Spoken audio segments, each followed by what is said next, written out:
تم لوگوں نے اس پہلو پر غور ہی نہیں کیا۔ پھر وہ سائمن سے براہ راست مخاطب ہوا۔ میں تمہیں اور اسٹیو دونوں کو عدالت میں لے کر جاؤں گا۔ میں تم دونوں کو کنگال کر کے چھوڑوں گا۔ تم کوڑی کوڑی کے محتاج ہو جاؤ گے۔ میں تمہارا وہ حال کروں گا کہ تم تمنا کرو گے کہ کاش تم مجھ سے واقف نہ ہوتے۔ میں اربوں کا مالک ہوں۔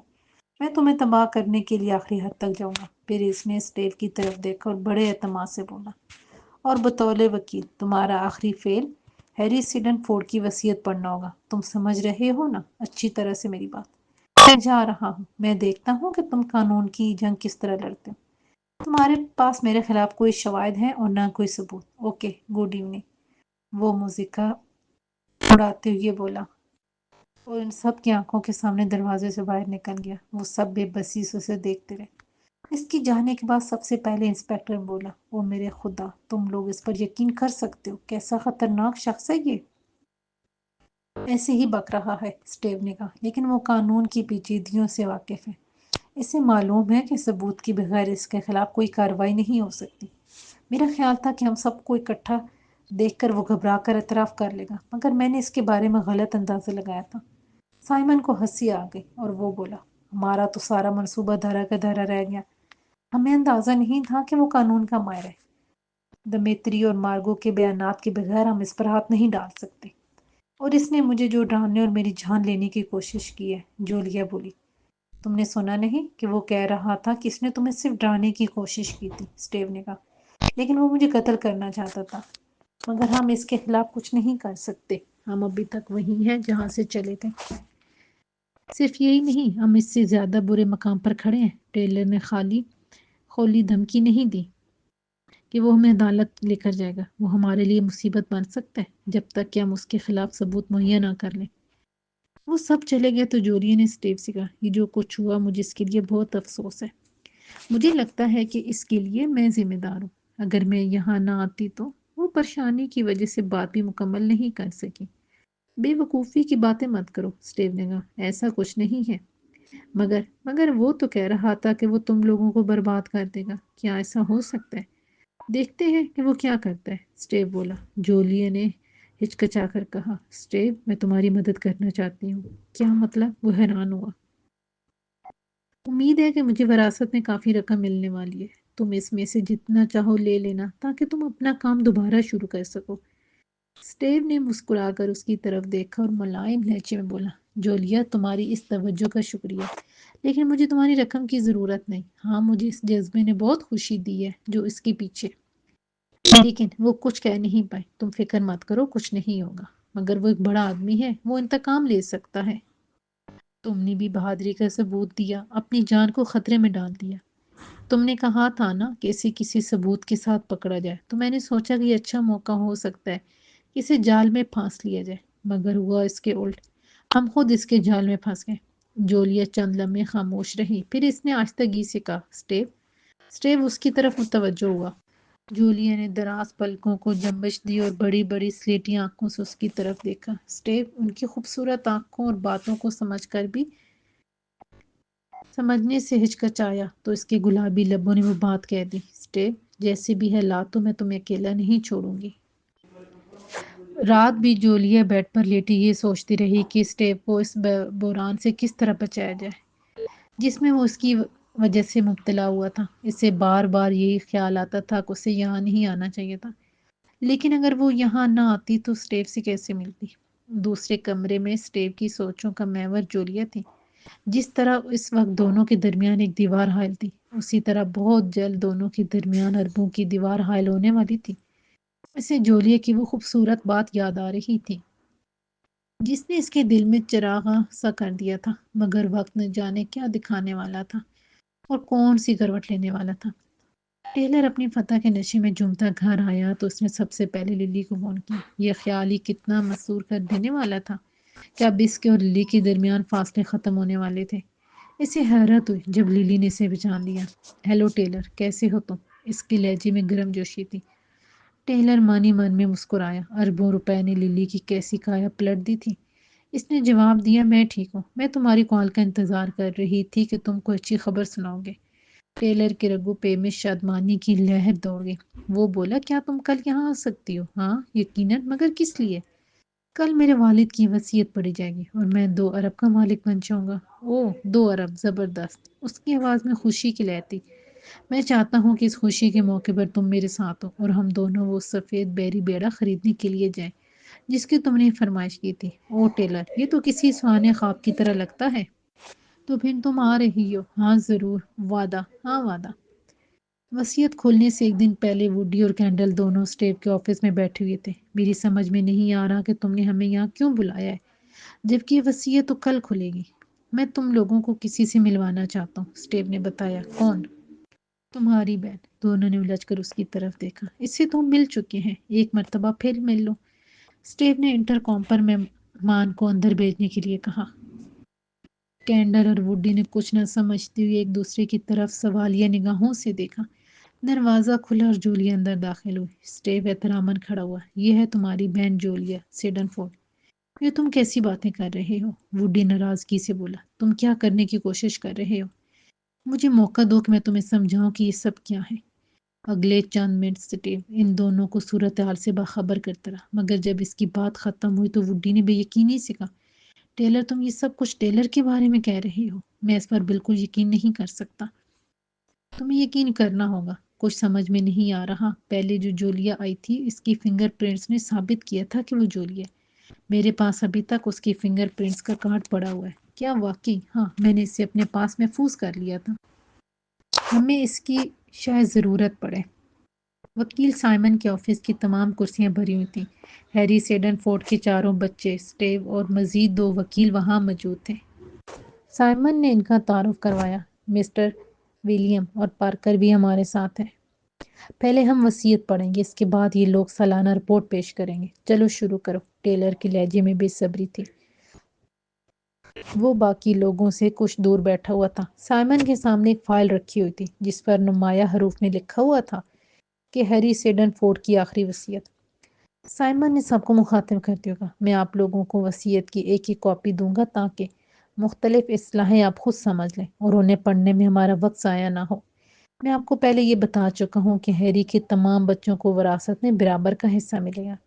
جولیا نے ایک مسکراتی نگاہ سے اسٹیو کی طرف دیکھا۔ اسٹیو بھی مسکرایا اور اس نے دل ہی دل میں سوچا کہ میں تو جولیا کو خوش دیکھنا چاہتا ہوں، چاہے یہ امارت اسے مجھ سے کتنا ہی دور کیوں نہ لے جائے۔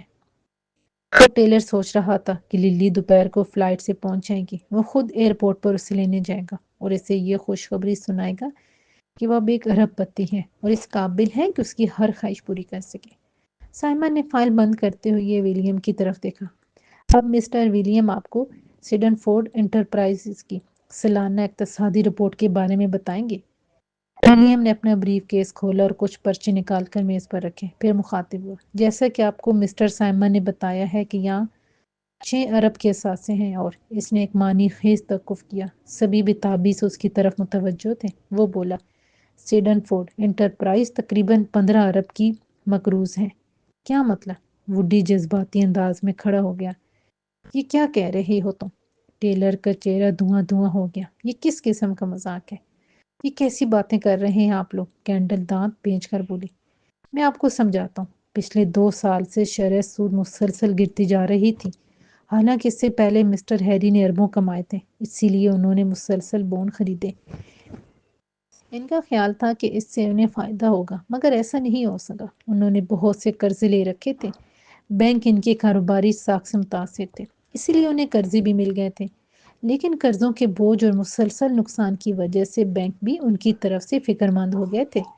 مسٹر ہیری کو ایک قرض کا سود چکانے کے لیے مزید قرض لینا پڑا، اور اس طرح یہ ایک ایسا دائرہ بن گیا جس میں نقصان ہی نقصان تھا۔ وہ سب مسٹر ولیم کے ایک ایک لفظ کی سوئی پر ٹنگے ہوئے تھے۔ ولیم وہ جو کچھ کہہ رہا تھا جس کے بارے میں وہ سوچ بھی نہیں سکتے تھے، وہ بتا رہا تھا۔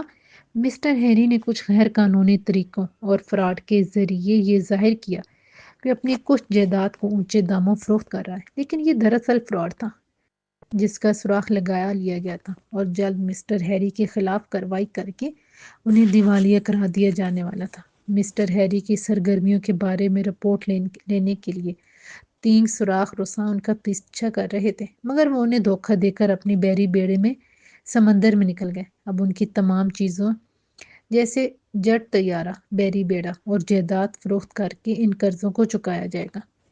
وہ سب کے سب جیسے گنگ ہو کر رہ گئے تھے۔ ٹیلر کو لگ رہا تھا جیسے وہ کوئی خوفناک خواب دیکھ رہا ہے۔ جی ایک پل میں کیا سے کیا ہو گیا تھا۔ وہ ٹیلر سیڈن فورڈ ارب پتی سے پھر صرف ٹیلر رہ گیا تھا۔ وہ اپنی جگہ سے اٹھا۔ وہ پریشان ہار اور لوٹا ہوا سا لگ رہا تھا۔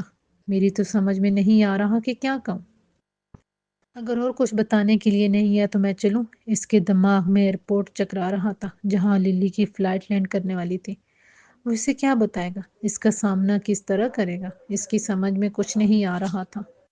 اس کا ذہن معاف ہو رہا تھا۔ وہ دروازے کی طرف بڑھا کہ اسٹیو نے اسے مخاطب کر کے کہا، یہاں کچھ اور بھی ہے کیا؟ وہ اس کی طرف پلٹا۔ اسٹیو نے اشارہ کیا۔ دروازہ کھلا اور ایک شخص اندر داخل ہوا اور بولا، ہیلو ٹیلر۔ کینڈل اور وڈی نے حیرت سے اس کی طرف دیکھا۔ وڈی کے منہ سے بھی ساختہ نکلا، یہ تو وہی سوراخ رساں ہے جو فنگر پرنٹس لے کر آیا تھا۔ ہاں یہ وہی ہے، اور ٹیلر کی اس قسم کے کام یہی کرتا ہے۔ ٹیلر کے بنائے ہوئے منصوبے پر اسی نے عمل کیا تھا۔ اس نے اعتراف کر لیا ہے۔ اس پر مقدمہ چلایا جائے گا، اسٹیو نے بتایا۔ پھر وہ ٹیلر سے مخاطب ہوا، یہی وہ شخص ہے جس کے ذریعے تم نے ہمارے آفس سے اپنے والد کی وصیت کی کاپی چوری کروانے کی کوشش کی تھی۔ اسی نے تمہارے باپ کی لاش تابوت سے نکال کر سمندر میں پھینکی تھی، اور یہ جولیا کے ہوٹل میں بھی پایا گیا تھا تاکہ اسے تمہارے راستے سے ہٹا دے، مگر یہ اس سے قتل کرنے میں کامیاب نہیں ہو سکا۔ تم پاگل تو نہیں ہو گئے؟ ٹیلر بمشکل کہہ پایا۔ یہ قاضی مجرم ہے، اس کی کوئی بات میرے خلاف تسلیم نہیں کی جا سکتی۔ کیا تم نے اس سے پہلے اس شخص کو دیکھا ہے؟ ہاں۔ اس کا نام کیا ہے؟ اسٹیو نے پوچھا۔ اس کا نام؟ خود کو جال میں پھنستے دیکھ کر ٹیلر خاموش ہو گیا۔ اس کا نام میں بتا دیتا ہوں، یہ بیکر ہے۔ ہوگا، ٹیلر انجان بن کر بے نیازی سے بولا، لیکن تم نے اپنے خاندان والوں سے اس کا تعارف سراخ رساں فرینک کی حیثیت سے کروایا تھا۔ ٹیلر کے لیے اب کچھ کہنا مشکل ہو گیا۔ ہاں، لیکن وہ بات مکمل نہیں کر سکا۔ یہ عدالت میں بطور مجرم پیش ہوا تھا، اسے سزا ہو گئی تھی، لیکن تم نے اپنی ضمانت پر اسے رہا کروا لیا تاکہ اس سے مجرمانہ کام لے سکو۔ یہی کچھ تم نے اس خاتون مارگو کے ساتھ کیا۔ وہ بھی ایک مجرم تھی اور عدالت میں پیش ہوئی تھی۔ تم نے اسے سزا دی، لیکن بعد میں اسے اپنی ضمانت پر رہا کروا لیا اور اسے جولیا بنا کر تمام ڈرامہ رچایا۔ نہیں، تم غلط کہہ رہے ہو۔ میں اس عورت کو جانتا تک نہیں ہوں، لیکن ہم جانتے ہیں۔ ہم نے وہ دستاویز بھی حاصل کر لی ہیں جس پر اس خاتون کی دستخط ہے کہ وہ تمہیں پاور آف اٹارنی دے رہی ہے۔ ٹیلر کو جیسے سانس لینے میں تکلیف ہو رہی تھی، لیکن وہ کوشش کر کے سنبھلا اور اسٹیو سے بولا، یہ سب تم لوگوں کا فراڈ ہے۔ وہاں موجود پولیس انسپکٹر نے آگے بڑھ کر کہا، ٹیلر، ہم آپ کو ان تمام جرائم کے ارتکاب پر گرفتار کر رہے ہیں۔ ٹیلر جیسے ساکت سا ہو گیا۔ اس نے کچھ کہنے کی کوشش کی مگر ناکام رہا۔ انسپکٹر بولا، تمہارے لیے یہی بہتر ہوگا کہ خاموش رہو، کیونکہ تمہارا کہا ہوا کوئی بھی لفظ عدالت میں تمہارے خلاف استعمال ہو سکتا ہے۔ اتنا تو تم ضرور جانتے ہو کہ اگر تم کوئی وکیل کرنے کی استطاعت نہیں رکھتے تو تمہیں وکیل بھی فراہم کیا جائے گا۔ تم میری بات سمجھ رہے ہو نا؟ ہاں۔ اس کے سوتے ہوئے چہرے پر اچانک مسکراہٹ ٹوٹ کر آئی۔ تم ہمارے ساتھ چلنے کے لیے تیار ہو مسٹر ٹیلر؟ اس نے سر ہلایا اور بڑے پرسکون انداز میں بولا، ہاں میں تیار ہوں، مگر اس سے پہلے میں گھر جا کر اپنی کچھ چیزیں اپنے ساتھ رکھنا چاہتا ہوں۔ ضرور، مگر 2 اہلکار تمہارے ساتھ جائیں گے۔ ٹیلر پلٹ کر دروازے کی طرف چلا۔ اہلکار اس کے ساتھ آتے۔ اپنے آبائی گھر پہنچ کر وہ بولا، مجھے پیکنگ کرنے میں چند منٹ لگیں گے۔ وہ سیڑھیاں چڑھ کر اوپر اپنے بیڈ روم میں چلا گیا۔ چند منٹ بعد گولی چلنے کی آواز آئی۔ بیکر کو اس کی فرد جرم پڑھ کر سنائی جا رہی تھی۔ پھر ڈسٹرکٹ اٹارنی نے اس کی طرف دیکھا اور پوچھا، تمہارا خاندان ہے یا تم اکیلے ہو؟ میں ایک خوشحال خاندان سے تعلق رکھتا ہوں، وہ بڑے فخر سے بولا۔ تم کتنے عرصے سے ٹیلر کے ساتھ کام کر رہے تھے؟ میں کسی ٹیلر کو نہیں جانتا۔ اگر تم نہیں جانتے تو تمہیں میں یاد کروا دیتا ہوں۔ اس نے تمہیں اپنی ضمانت پر رہائی دلوائی تھی۔ اس نے تمہیں ایک مشہور سوراخ رساں فرینک کا بہروپ بھروایا، اور اس کے علاوہ بھی اس نے تم سے کچھ مجرمانہ کام لیے۔ یہ تم کس قسم کی باتیں کر رہے ہو؟ مجھے کچھ نہیں معلوم۔ میں جس جرم کے بارے میں بات کر رہا ہوں اس کی سزا 10 سے 20 سال ہے۔ میں کوشش کروں گا کہ تمہیں 20 سال کے لیے سلاخوں کے پیچھے دھکیلا جائے۔ بیکر کے چہرے پر گھبراہٹ کے آثار نظر آئے۔ وہ بولا، تم یہ کس طرح کر سکتے ہو؟ میری بیوی اور میرے بچے برباد ہو جائیں گے۔ یہ تو ہوگا، ڈسٹرکٹ اٹارنی بولا، لیکن اگر تم اپنے جرائم کا اعتراف کر لو گے تو تمہارے ساتھ رعایت برتی جا سکتی ہے۔ مجھے کیا کرنا ہوگا؟ اس کی پیشانی پسینے میں بھیگنے لگی تھی۔ ان تمام جرائم کا اعتراف کرو جو تم نے ٹیلر یا کسی اور کے لیے کی ہے، میں اس کے لیے تیار ہوں۔ وڈی اور کینڈل اپنے آبائی گھر کے ڈرائنگ روم میں بیٹھے ہوئے تھے۔ آدھا درجن سے زیادہ لوگ دیواروں سے مشہور آرٹسٹوں کی پینٹنگز اتار رہے تھے، کچھ دیگر چیزوں کو اٹھا کر ایک جگہ جمع کر رہے تھے۔ ایک سرکاری اہلکار ان کی فہرست بنا رہا تھا۔ کینڈل نے ایک سر دبا بھری۔ ایک پورا دور ختم ہو گیا، یہ تو ابھی آغاز ہے، نہ جانے کیا کیا ختم ہوگا تاکہ اس سے بے تحاشا قرض کا بوجھ اتارا جا سکے۔ وہ مسکرایا۔ میں چاہتا ہوں کہ کاش میں پیگی کا چہرہ دیکھ سکتا کہ جب اسے پتہ چلا کہ وہ جس آدھے ارب پر دھان گاڑے بیٹھی تھی اس کا کوئی وجود ہی نہیں۔ کینڈل بھی دلی سے مسکرائی۔ ووڈی نے اس کے ہاتھوں پر اپنا ہاتھ رکھا۔ تم ٹھیک تو ہو نا بڑی بہن؟ مارک کہاں ہے؟ وہ نظر نہیں آیا 2-3 دنوں سے۔ کینڈل نے افسردگی سے سر ہلایا۔ ووڈی وہ بھی پیگی جیسا ہی نکلا۔ وہ میرا شور ہو کر مجھے ہی بلیک میل کرتا رہا اور اس کا مالی فائدہ بھی اٹھاتا رہا۔ او میرے خدا، ناقابل یقین! ووڈی حیران ہو کر بولا۔ میں نے اسے ہمیشہ کے لیے زندگی سے نکال دیا۔ میں جلد اس صدمے سے باہر نکل آؤں گی۔ میری مصروفیات مجھے اس کے بارے میں سوچنے کا موقع ہی نہیں دیں گی۔ مجھے امید ہے کہ ہم دونوں کے لیے جلد سب کچھ ٹھیک ہو جائے گا۔ وہ بولا۔ میں ایک ضروری فون کال کر لوں۔ وہ سوچ رہا تھا کہ ممی کیرسن سے بات کرے جس سے وہ پورا استبل خریدنے والا تھا۔ اس نے فون میں لایا تو ممی نے پہلے ہی گھنٹی پر فون اٹھا لیا۔ ووڈی، اس کی آواز میں خوشی کی کھنک تھی۔ ممی، میں تمہیں یہ بتانا چاہتا ہوں کہ میں تم سے وہ گھوڑے اب نہیں خرید سکوں گا کیونکہ حالات بہت بدل گئے ہیں۔ ووڈی، خیریت تو ہے؟ ہاں سب خیریت ہے، مگر بہت کچھ بدل گئے۔ میں نے پگی سے اپنی راہیں جدا کر لی ہیں، ہمارا ساتھ ختم ہو گیا ہے۔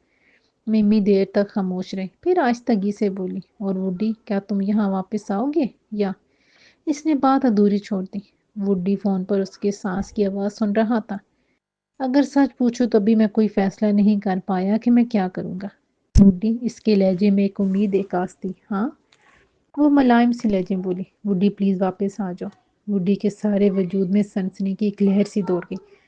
اسے اپنی سماعت پر اعتبار نہیں آیا۔ اس نے یقین اور بے یقینی کی سی کیفیت میں بے ساختہ کہا، ممی تم نے کیا کہا؟ تھوڑے توقف کے بعد اس کی آواز سنائی دی جس میں نغمے کی سی لہک تھی۔ ووڈی لوٹا۔ جولیا اور سٹیو باہر لان میں تھے۔ مجھے افسوس ہوا کہ حالات کس طرح بدل گئے ہیں۔ میرا مطلب ہے کہ تمہیں وراثت میں سے کچھ بھی نہیں مل سکا۔ جولیا مسکرائی۔ مجھے واقعی کچھ نہیں چاہیے۔ تمہیں کوئی مایوسی نہیں ہوئی کہ تمہارا یہ آنا بیکار ثابت ہوا؟ جولیا نے خوبصورت آنکھیں اٹھا کر اس کی طرف دیکھا۔ سٹیو، کیا واقعی بیکار رہا؟ اس کا انداز معنی خیز تھا۔ سٹیو ایک قدم قریب آیا اور بولا، پہلے تو میں واقعی یہ سمجھتا تھا کہ تمہارا یہاں آنا میرے لیے بیکار ثابت ہوا۔ اگر تمہیں واقعی وراثت میں کرب مل جاتے تو میں سونے کی اس دیوار کو شاید کبھی نہ گرا پاتا۔ اور اب؟ وہ آنکھوں میں ایک جادو جگا کر بولی، اور اب یہ سب تو میں نے تبھی سوچ لیا تھا جب میں نے تمہیں پہلی مرتبہ ہوٹل میں دیکھا تھا کہ ایک خوبصورت معصوم سی لڑکی میرے لیے اس شہر میں آئی ہے۔ جولیا ہنس پڑی، بڑی دلکشی سے ہنسی۔ یاد ہے تمہیں اس وقت تم نے مجھ سے کیا کہا تھا؟ کیا میں فوراً اس شہر سے چلی جاؤں ورنہ مجھے گرفتار کر لیا جائے گا؟ سٹیو بھی کھل کر ہنسا اور بولا، مگر وہ میں نے تو نہیں کہا تھا، وہ تو تمہارے بھائی نے کہا تھا، لیکن میں چاہتا تھا کہ تمہیں گرفتار کر کے ہمیشہ کے لیے یہاں رکھ لیا جائے۔ کیا تم کوئی پیشکش کر رہے ہو؟ جولیا شرارت سے بولی۔ ہاں بالکل کر رہا ہوں، سٹیو نے زور دے کر کہا۔ کیا؟ سٹیو زمین پر گھٹنا ٹیک کر پورے احترام سے بولا، کیا تم مجھ سے شادی کرو گی؟ جولیا کھلکھلا کر بولی، کیا واقعی؟ ہاں سچ مچ۔ جولیا نے اس کا ہاتھ تھام لیا۔ انہیں اپنے عقب سے کینڈل کی آواز سنائی دی، ارے تم دونوں یہاں شادی شادی کھیل رہے ہو؟ دونوں اس کی طرف پلٹے۔ دونوں کے چہرے خوشی سے دمک رہے تھے۔ کینڈل نے ایک کاغذ دونوں کے سامنے لہرایا، دیکھو یہ کیا ہے؟ او یہ پھر کوئی؟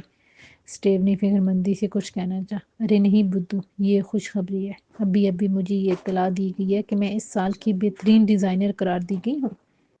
جلد ہی اس سلسلے میں ایک تقریب بھی منعقد کی جائے گی۔ ہم سب اس میں چلیں گے کینڈل؟ جولیا نے خوشی کے لہجے میں کہا۔ ہاں، اب ہم سب بہن بھائیوں کو رابطے میں رہنا چاہیے۔ تینوں بہن بھائی اور سٹیو ڈائننگ ٹیبل کے گرد بیٹھے تھے۔ ان کے دلوں کی عجیب کیفیت تھی۔ ان کے چاروں طرف بہت سے ملازمین مختلف چیزوں کو اٹھا اٹھا کر باہر لے جا رہے تھے۔ کچھ ان کی فہرست بنا رہے تھے۔ یہ وہ گھر تھا جو اپنے نوادرات کے لیے مشہور تھا۔ یہاں دنیا بھر کی قیمتی نوادرات ہر گوشے میں سجے تھے۔ ہیری اپنے اس شوق کی تکمیل کے لیے کروڑوں خرچ کرتا تھا۔ بچوں کو بڑی سختی سے حکم تھا کہ کوئی ان قیمتی چیزوں کو ہاتھ نہ لگائے۔ وہ سب ہر وقت ڈرتے رہتے تھے کہ کہیں کوئی قیمتی چیز ان سے ٹوٹ نہ جائے اور ان کی شامت نہ آ جائے۔ لیکن اب یہ سب خوبصورت چیزیں جنہیں وہ دور دور سے بڑے شوق سے منگواتا تھا نیلامی کے لیے لی جا رہی تھی، اور وہ تینوں یہاں اجنبیوں کی طرح بیٹھے سب کچھ اپنی آنکھوں سے دیکھ رہے تھے۔ اسٹیو نے ماحول کے بوجھل پن کو کم کرنے کے لیے ووڈی کو مخاطب کیا۔ تم اب کیا کرنے کا ارادہ رکھتے ہو؟ میں واپس جاؤں گا، وہاں میرے پرانے ڈاکٹر ہیں، ان سے مشورہ کروں گا۔ مجھے بحالی کے ادارے میں کچھ وقت گزارنا پڑا تو میں اس کے لیے بھی ذہنی طور پر تیار ہوں۔ اور پھر اس کی لبوں پر بے ساختہ مسکراہٹ آ گئی۔ پھر میری ایک دوست کے گھوڑے میرا انتظار کر رہے ہیں، میں کب پولو کے میدان میں آتا ہوں۔ کینڈل نے غور سے اس کی طرف دیکھا۔ اور کیا وہ تمہاری دوست بھی تمہارا انتظار کر رہی ہے؟ شاید، وہ مسکراتے ہوئے بولا۔ دیکھو وڈی، جب تم اپنی اس دوست سے شادی کرو تو مجھے ضرور بلانا۔ میں اتنے عرصے بعد ملنے والی بہن بھائی کی خوشیوں میں شریک ہونا چاہتی ہوں۔ جولیا نے بڑے اشتیاق سے کہا۔ اور یہ اسٹیو چھپا رستم نکلا، دیکھو کیسے ہماری بہن کو لے اڑا۔ کینڈل نے ہنستے ہوئے اسٹیو کی طرف دیکھا۔ ہم تمہاری بہن کو واپس نہیں جانے دیں گے، اور تم دونوں ہماری شادی میں شریک ہوں گے، چاہے دنیا کے جس کونے میں بھی ہو۔ اچھا، تو تم دونوں نے یہ پروگرام بنا رکھے؟ وڈی نے خوشگوار حیرت سے کہا۔ اسی وقت دو ملازم ہیری کا بہت بڑا پورٹریٹ اٹھائے ہوئے دروازے کی طرف چلے۔ تینوں نے ایک دوسرے کی طرف دیکھا۔ اوہ، یہ پورٹریٹ! یوں لگتا تھا جیسے سارے گھر پر حکمرانی کر رہا ہے۔ مجھے بچپن میں ہی اس سے بہت خوف آتا تھا، یوں جیسے پاپا ہماری نگرانی کر رہے ہوں، وڈی بولا۔ پورٹریٹ اتنا بڑا تھا کہ دونوں ملازموں کو اس سے دروازے سے نکالنے میں دقت ہو رہی تھی۔ کینڈل نے عجیب سی حسرت سے کہا، ایک دور ختم ہو گیا۔ لیکن ہمارا دور ختم نہیں ہوا، ہم اس دور میں ساتھ مل کر زندہ رہیں گے، جولیا بولی۔ وڈی اور کینڈل پورٹریٹ کو دروازے میں سے نکلتا ہوا دیکھ رہے تھے۔ وڈی زیر لب کہہ رہا تھا، ہمیں پاپا کی کسی وراثت کی ضرورت نہیں۔